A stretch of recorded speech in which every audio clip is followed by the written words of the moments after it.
Seumpama biji. Shalom, saudaraku kasih Tuhan, kembali kita dalam renungan pagi hari ini dan kita tetap membahas 3 hal kekuatan yang harus saudara dan saya miliki. Saudaraku, kita telah belajar kekuatan apa. Yang pertama adalah pengharapan. Kita harus punya kekuatan dalam pengharapan ini. Yang kedua yaitu kekuatan dalam kesabaran. Dan di bagian ketiga ini kita akan lihat ada satu kekuatan yang harus saudara dan saya miliki. Dalam Roma 12 ayat yang ke-12 dikatakan, bersukacitalah dalam pengharapan, sabarlah dalam kesesakan, dan bertekunlah dalam doa. Ada bagian yang saudara dan saya harus miliki, yaitu ketekunan di dalam doa. Tujuannya jelas, supaya kita tidak kendor dalam melayani Tuhan. Dan roh kita tetap menyala-nyala dalam melayani Tuhan. Itu tujuannya. Jadi saudara kasih Tuhan, setiap kita harus memiliki ketekunan di dalam doa. Apa itu saudaraku ketekunan?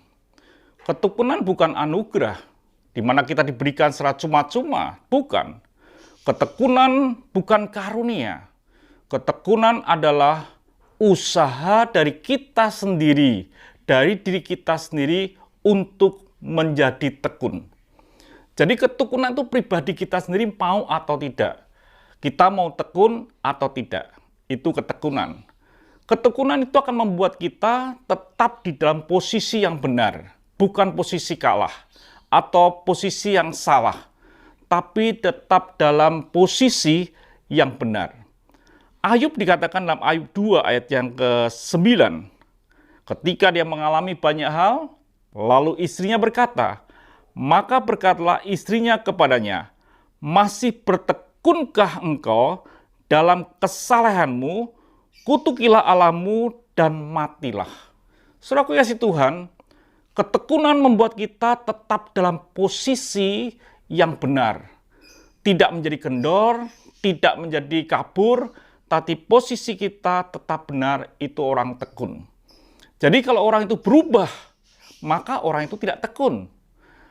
Bukti bahwa orang itu tekun adalah orang itu tidak berubah, tidak menyalahi, tidak keluar dari jalur Tuhan. Itu berarti orang itu tekun.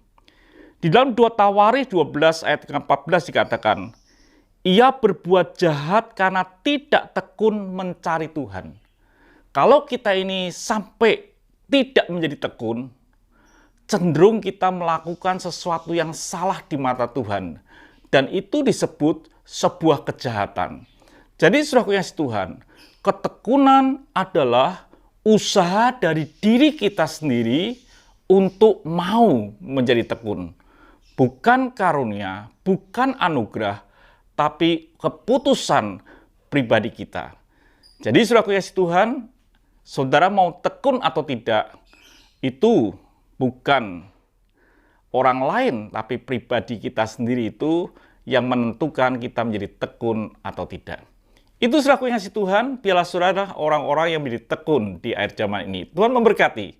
Mari kita berdoa. Terima kasih Bapa untuk hari ini. Biarlah kami menjadi orang yang tekun di dalam Engkau. Dan kami tetap tidak bergerak, tidak berubah sekalipun situasi ini tidak enak dalam hidup kami. Terima kasih. Dalam nama Tuhan Yesus Kristus kami bisa berdoa dan mengucap syukur. Haleluya. Amin. Tuhan memberkati. Sampai jumpa esok pagi.